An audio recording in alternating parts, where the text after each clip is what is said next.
At a campaign rally in Des Moines, Iowa, the atmosphere was electric. Thousands had gathered under the bright stadium lights, waving flags and holding signs, eager to hear from former President Donald Trump. He took the stage to roaring applause, his familiar bravado on full display. But what happened halfway through his speech would become the most talked-about moment of the night, and not for political reasons.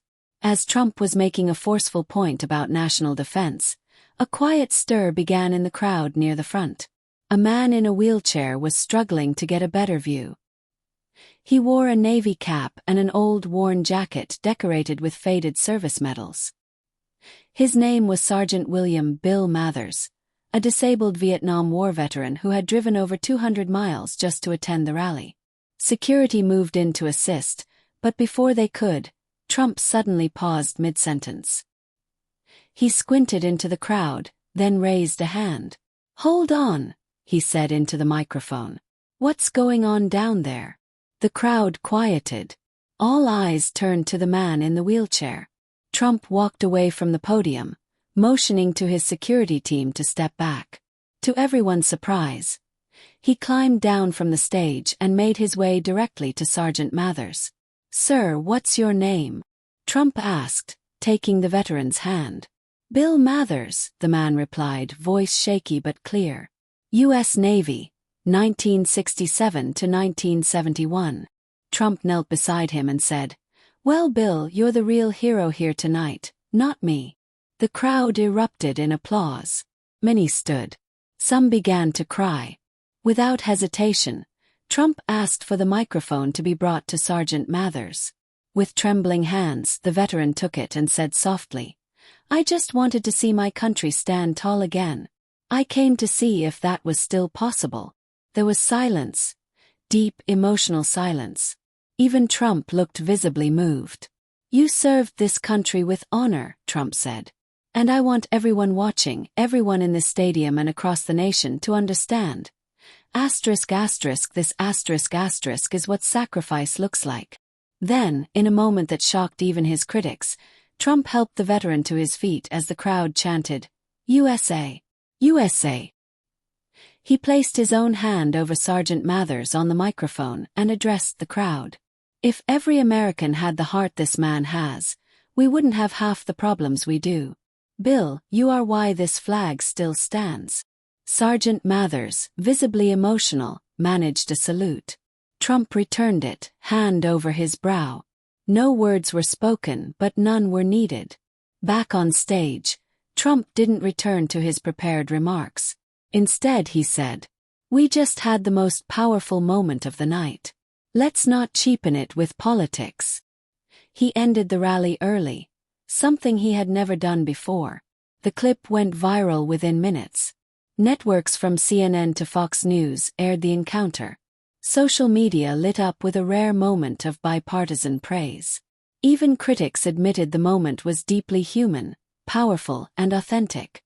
Later that week, Sergeant Mathers appeared on national television. When asked about the encounter, he said, "I don't care about politics. I care about my country. And for the first time in a long time, I felt like someone saw me, not just as a veteran but as a person." Whether a political strategy or a genuine moment of humanity, what Trump did that night reached beyond headlines. It touched hearts across the nation and reminded millions what true respect for service looks like. And for a brief moment, the country felt united, because of one man's pause and another man's quiet strength. The next morning, headlines across the country echoed the same sentiment. Trump pauses rally for disabled veteran. Nation moved by powerful moment. From local newspapers in Iowa to national outlets like the New York Times, the Washington Post, and Fox News, the focus wasn't on politics, scandals, or polling numbers. It was on Sergeant Bill Mathers. Cable news anchors played the clip on loop, narrating the moment when Trump knelt beside the aging veteran and treated him not as a campaign prop, but as a man whose life story demanded the nation's attention. In a rare act of unity, politicians from both parties responded. President Biden, speaking at a press event later that day, said, "I may not always agree with Donald Trump, but that moment reminded all of us what matters most: honoring those who sacrificed for this country." Sergeant Mathers is a true American hero. Meanwhile, veterans groups around the country began organizing fundraisers to help cover Mathers' rising medical expenses.